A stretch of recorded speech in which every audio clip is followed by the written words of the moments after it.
मित्रों, आज बात करूंगा पुराणों के गजब गपोड़ों की।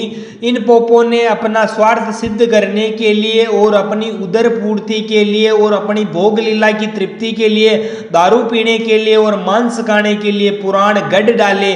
जो हमारे मूल पुराण थे, जिनका नाम ब्राह्मण ग्रंथ है, उनको त्याग करके इन्होंने 18 पुराण बना दिए हैं। कहने मात्र को 18 हैं, पर आपको ढूंढे तो कई पुराण मिल जाएंगे। इन पुराणों में भरपूर गपोड़े भरे हैं। मांस खाना, शराब पीना, गो हत्या करना। गर्व से कहो हम हिंदू हैं, हम पुराणों को मानते हैं। वारे गपोड़ी लालो वाह, गजब गपोड़े मारे हैं। किस बात का गर्व है तुम्हें? इन 18 पुराण को एक बार पढ़ लो ना, तो तुम्हारा बुद्धि भ्रष्ट हो जाएगी और तुम कहने लग जाओगे हमें इन पुराणों पर बिल्कुल गर्व नहीं, हम तो उस आर्यवर्त में रहते हैं, हमें तो उस आर्य धर्म पर गर्व है, हमें तो वेदों पर गर्व है, हमें अपने शास्त्रों पर गर्व है। पर इन 18 पुराणों के गजब गपोड़ों पर हमें कोई गर्व नहीं है। आप इन पुराणों को पढ़ के देखिए। इन पुराणों ने ऋषियों की धज्जियां उड़ा दी। इन पुराणों में भरपूर गपोड़े भरे हैं। आज हम आपको एक ऐसा प्रमाण दिखाएंगे। भविष्य पुराण का एक प्रमाण है। भविष्य पुराण ब्रह्म पर्व अध्याय नंबर 186 और श्लोक नंबर 29 में क्या लिखा आप स्वयं देखिए। भूख से व्याकुल होकर, लाल निशान लग रहा है यहां से, भूख से व्याकुल होकर प्राण के निकलते समय यज्ञ निमित्तक और श्राद्ध में देव एवं पितृ तर्पण के उपरांत मांस भोजन करना दूषित नहीं बताया गया है। वारे गपोड़ी लालोवा, गजब गपोड़े हैं तुम्हारे।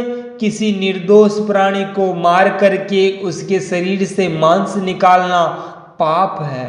वेदों में मना किया है मांस खाने के लिए। किसी निर्दोष प्राणियों को मारने के लिए वेदों में साफ साफ मना किया है। और ऐसा कोई माता का मंदिर नहीं था। देश के आजाद होने से पहले बकरे और भैंसे नहीं काटे जाते थे।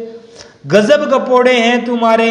और इन पोपों ने अपना स्वार्थ सिद्ध करने के लिए आगे क्या लिखा आप स्वयं देखिए। भविष्य पुराण प्रतिसर्ग पर्व 3 अध्याय नंबर 28 और श्लोक नंबर 46 में क्या लिखा आप स्वयं देखिए।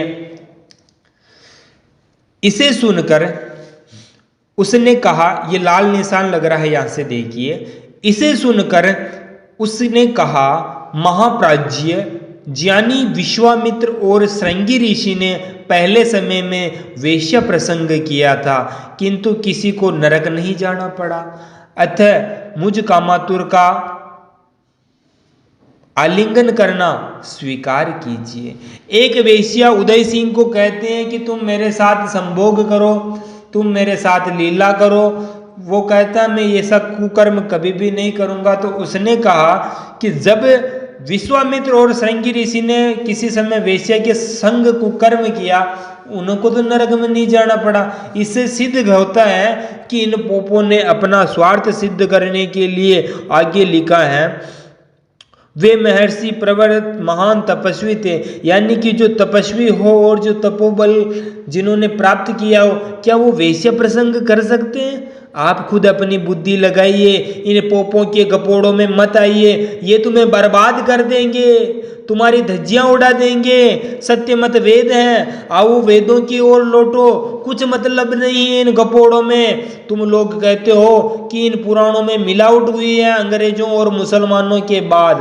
हम कहते हैं ये पुराण नहीं, अभी नए बनाए हुए हैं। हमारे बाप दादाओं को मूर्ख बना करके स्थापित कर दिए, मूर्ति पूजा चालू कर दी इन लोगों ने।